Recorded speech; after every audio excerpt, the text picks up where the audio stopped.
Hello, my dear young friends, Sai Ram, and today we shall continue the next part of My Son will not a beggar be. Yesterday, one boy was asking me, Sir, why he has given this title? Why should he not say, My son will not be a beggar? Grammatically, it is right. And why he has kept my son will not a beggar be? Here, it is artistically and with all intelligence, he has put that be last to give a sort of poetic intent, and also he wants to stress that be. So, he has just changed the order and both are fine. Okay, shall we continue? And here, before going into that, into those paragraphs, we shall have a quick look at the glossary. Here, relied, depended, mumbling, muttering, inadequate, not sufficient, atonement, amends or remedy, prayaschitta, intensive, concentrated, strenuous, a great effort, quacks, unskilled doctors here, concocted, made up, soothing, comforting, and here ordeal, difficulty, forbid, not allow, prohibit, officially stop an activity. If, for example, smoking is prohibited, you must have seen that board. And stinging, piercing, or hurting, perceived, observed, seldom, rarely, flip, throw, or move, insurmountable, impossible to cross, and myriad, countless. Here are the some difficult words, and if you have more difficult words, you have to refer to the dictionary. Shall we go to the, in these parts 3 and 4, you have got answers for these questions. What is that? Ved's mother had her own ideas of why her son went blind, because it is the past. She also had her own methods of treating him. What are these? Did they do him any good? How did Ved's father deal with his son's blindness? All these questions are answered here in the subsequent paragraphs. So, you read it carefully, comprehend it well. If you can comprehend, then your comprehension questions will be fine. Yes, now this is a start. My mother, on the other hand, could not convince herself that my sight would never return, because usually mothers, they just always believe in the good. She did not have the medical experience of my father. For her inhibitions or fears, she didn't have that background, medical background like his father. And she blamed something in her past for the tragedy. Always she used to say, in the previous janmas, this we must have committed any sin, and that is why we got a blind son, or he must have committed a sin, something like that. That always happens in the family. The family Pandit, upon whose advice mother had relied almost from her childhood, was called in and consulted. Usually what happens in the families, that too in the Indian families, they just they give first preference to the priests to know the reason and also the prayaschitta that they have to do. Because from her childhood she has been brought up in that way. He knows more about religion and science, mother said with pride, than any other Pandit in our province.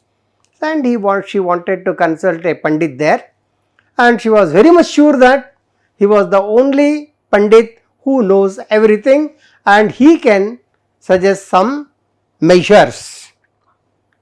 And so he had been called. I was taken before him, and for a long time I sat in my mother's lap while she was lost in thought. Who was lost in thought? That Pandit. Seeing the mother, I was just, the author says, he was there on the lap. After a while, he took my hand and examined the lines. Usually, these Pandits will do, horoscope and other things. What this lifeline, this line, that line. There are so many lines here, He studied the lines on the palm. And he studied her forehead. Second, she studied her for usually some Pandits, will have their own reading to just know something from their foreheads, from the wrinkles. He said he found himself inadequate. Whatever that mumbling steadily and all that, they will be chanting in that way. He just studied that. He said he found himself adequate and inadequate. Adequate, inadequate. Then, and more Pandits would have to be consulted, because this is mine. And if we can get more Pandits, the things will be very much clear. At his request, they were called and questioned as to what atonement, prayaschitta could be done. What are the things to be done according to Pandits, according to these religious granthas? They all agreed that by doing penance for her sins, my mother could improve my chance of regaining sight. Usually they say, so Amma, being a mother, you have to do some penance. You have to go through so many prayaschitta things, you have to have that poti and other things, usually they say, and you have to offer abhisheka and other things. It was prescribed. Then they prescribed methods ranging from intensive prayers to strenuous physical exertions, and for a fee they agreed to perform part of the necessary religious ceremonies. Mother has to do so many things, and the Pandits, if they are provided financial help, they would do certain things. Each Pandit's advice was carefully heeded. Everyone was considered very seriously and sincerely. Since my mother knew that my father would dislike such methods, she kept them secret, making it doubly hard for herself.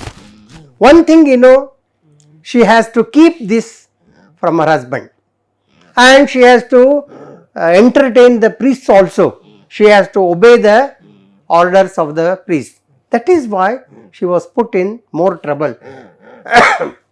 Along with this religious council, there were a series of visits to Hakims. Usually Hakims, they will give you some surmas.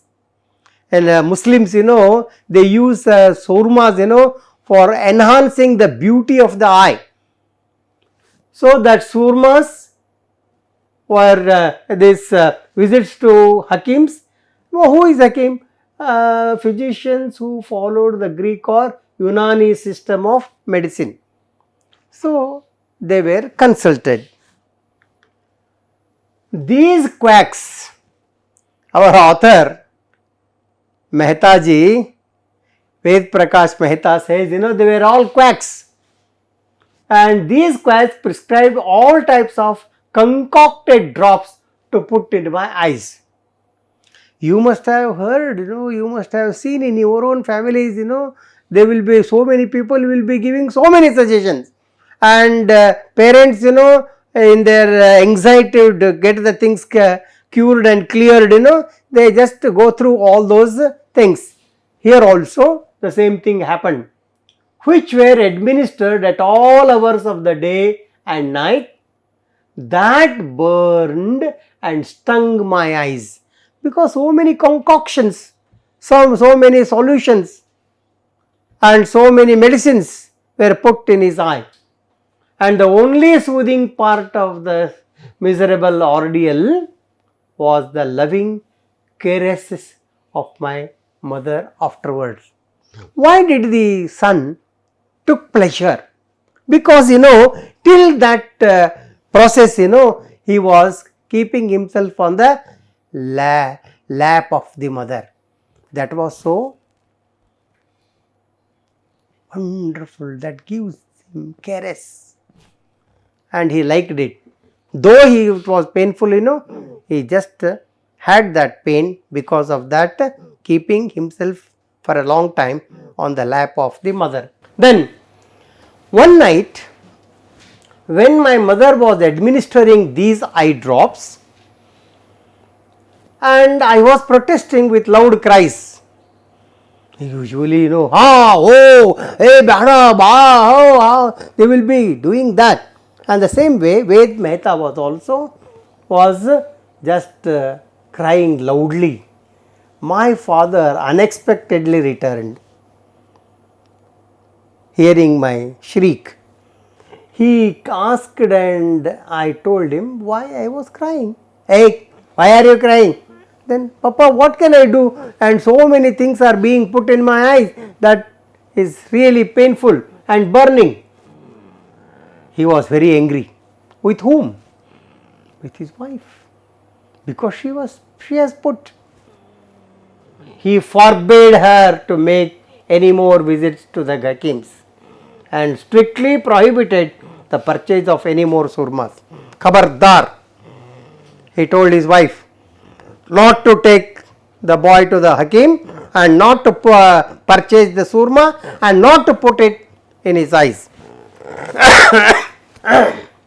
Then he gently lifted me from her arms.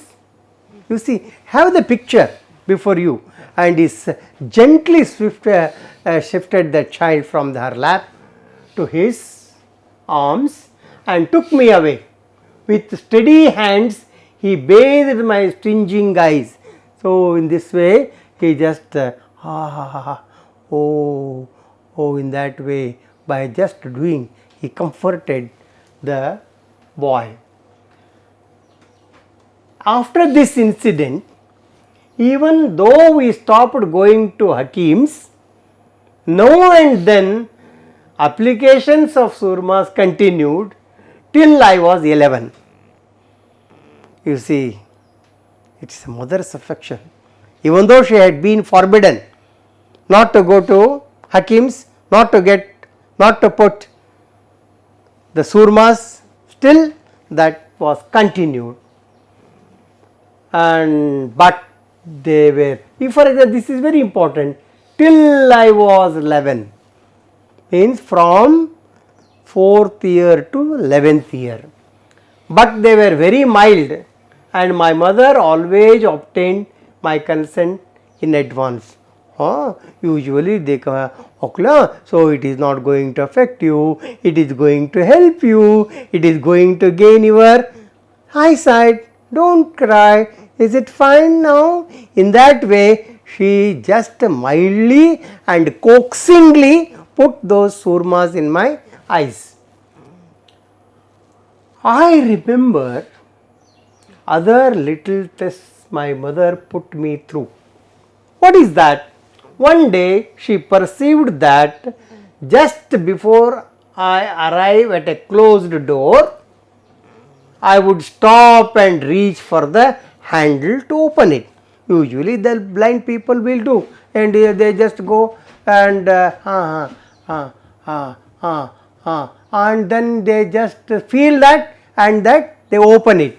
Like that he was doing.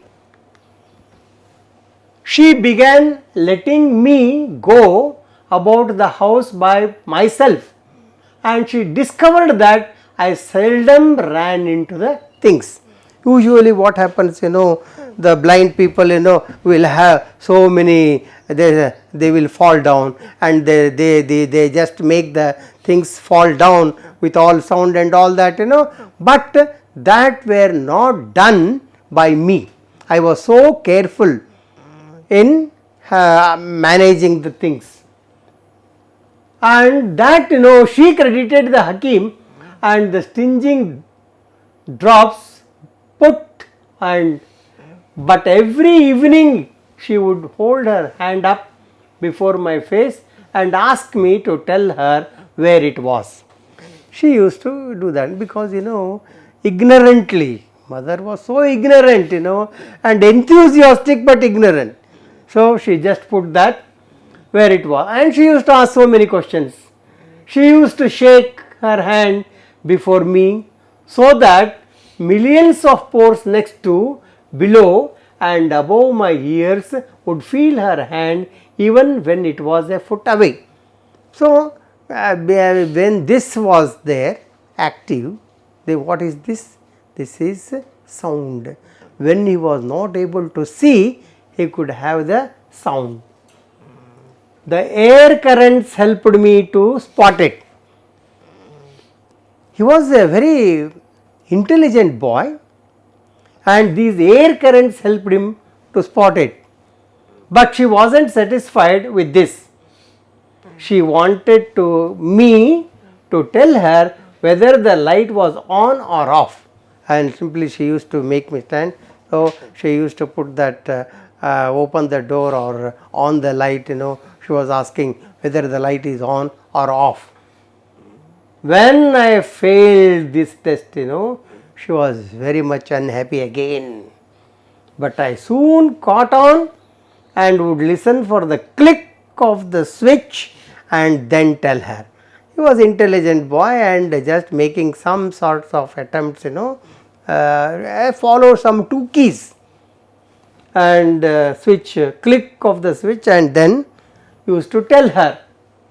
Sometimes she would flip the switch very rapidly, time and again, and I would always count the clicks and give her the right answer. Tick, tick, tick, tick, tick, tick, tick, tick, tick.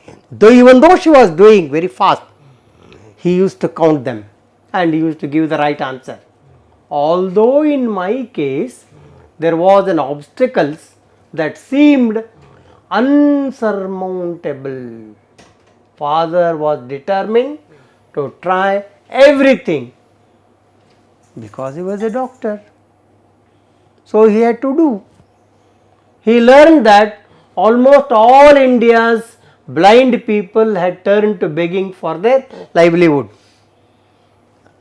When he was just gathering all this information, he found that, and all these blind people have taken begging for their livelihood or had become owners of pan and beedi shops and spent their days rolling nuts and condiments in a betel leaf or tobacco in a cigarette paper. All these menial jobs, what these blind people will do, so they will be given that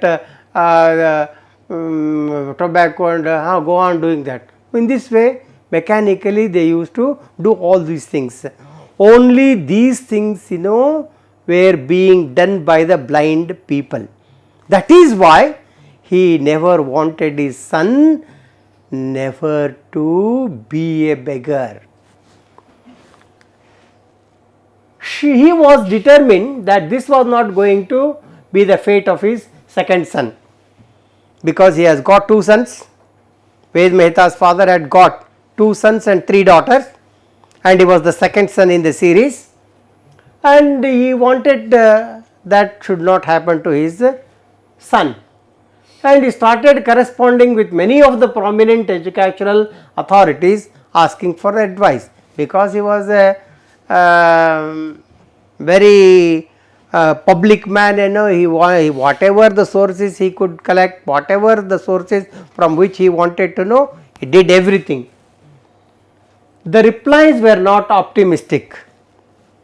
For the blind, educational facilities and personnel were limited, because taking care of the blind people is a very difficult job, and schools can't take that much of responsibility, and often the schools became semi-asylums with all ages grouped together in class without any gradation system, if at all there are. So, all these without minding the age group, they will be put in, it just like an asylum, and it is not going to help, and because no gradation system is followed. So, in this way it is not going to help. That is what he collected the information. My father still persisted. Chalabedada Vikramanante, he never wanted to give up. So, he said he knew that my staying at home would result in my becoming a pampered child. For example, pampered child, acha, in Kannada it is called, and in Hindi it is called ladla, and if he becomes a ladla beta son, then he is a spoiled child. And he realized as well that I would have difficulty playing with normal children, because there would be so many mischievous boys, doing so many mischievous acts, and that would hurt his son. He was much worried about that, and that my mother would always be afraid to let me leave the immediate premises. That is why he wanted to, was thinking to send him to some other school, but mother was reluctant to send him to any other place without parents, without anybody's familial help, without anybody helping him from the family. So, she did not want him to keep away from this immediate premises. At last, he heard of Dr. R.M. Haldar, principal of Dadar School for the Blind in Bombay, and in course of correspondence and in course of collecting the information, he got the information about R.M. Haldar. My father wrote to him asking for advice. Dr.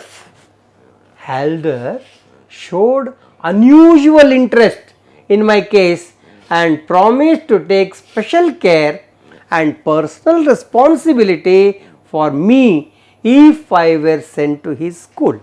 Don't bother, Mr. Mehta, I shall take care of your son. Whatever the consequence be, I shall just definitely help him, and I shall attend to him individually.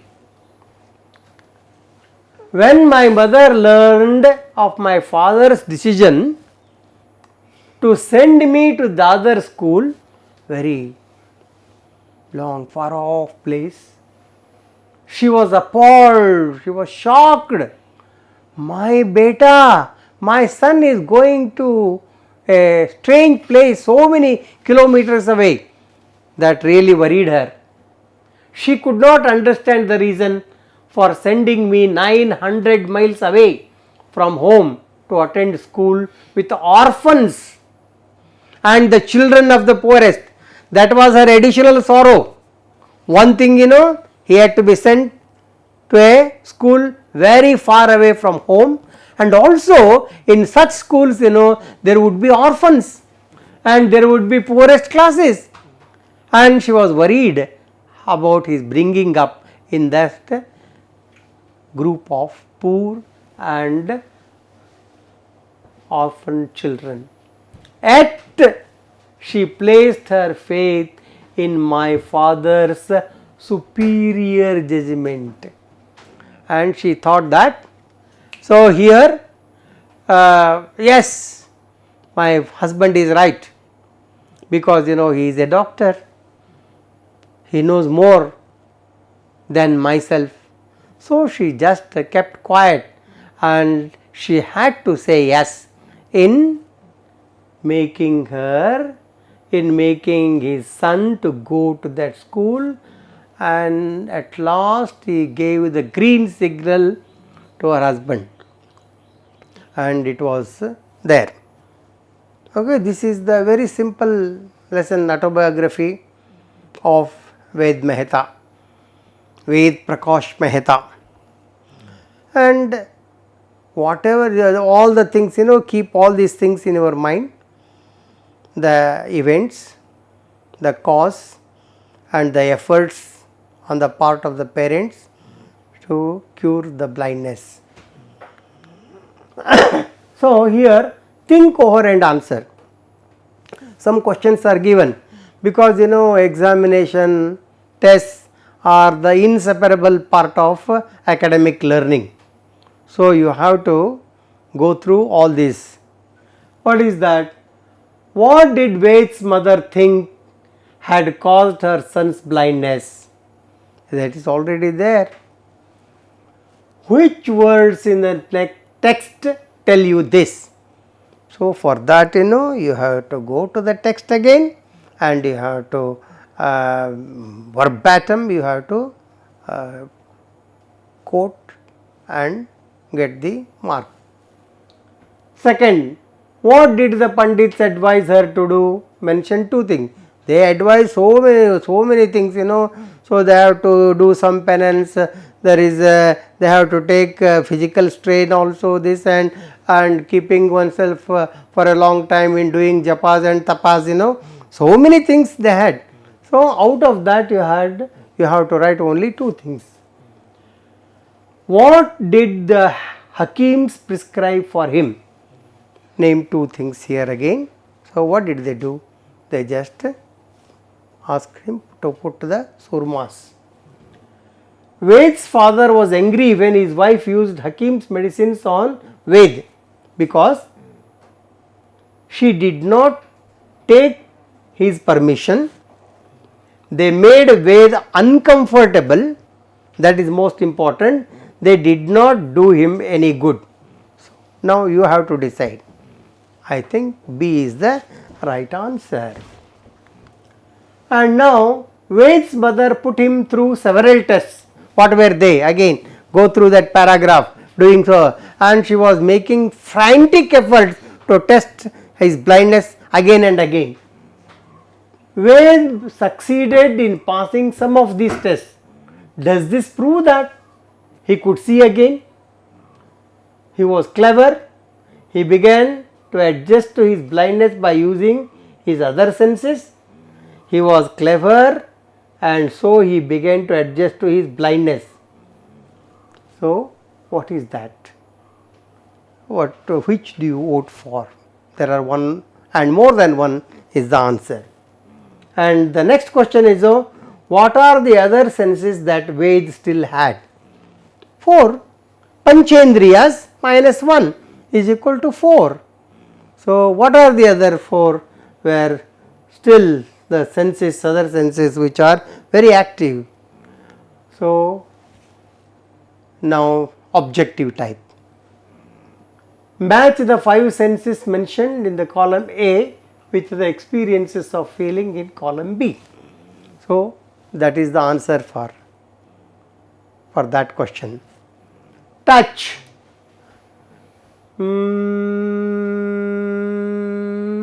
What is that? Touch. Taste. Very easy. You try to read all these things, and also here the sound of rain, the feel of the cool breeze, the rich colors of flowers and butterflies, the smell of the earth after rain, and the taste of kheer. So, this was not with our Ved. You have to match them. On which one of the following character does the story concentrate? Tick the answer. So, whether the concentration is on the blind boy or his mother or the father, but father and mother are concerned with the boy and boy is the main concern. Is it not? That way the character is the here. Which of the above characters do the following words describe? Sad, superstitious, practical, scientific minded, obedient and patient. So, obedient and so which are the characters that can be associated with these feelings? That you have to do by going through the text again and again and trying to write about your own experiences when you were a child. So, now we have come to the end of this lesson. Thank you. Please go through and send all the answers to me. Okay, bye.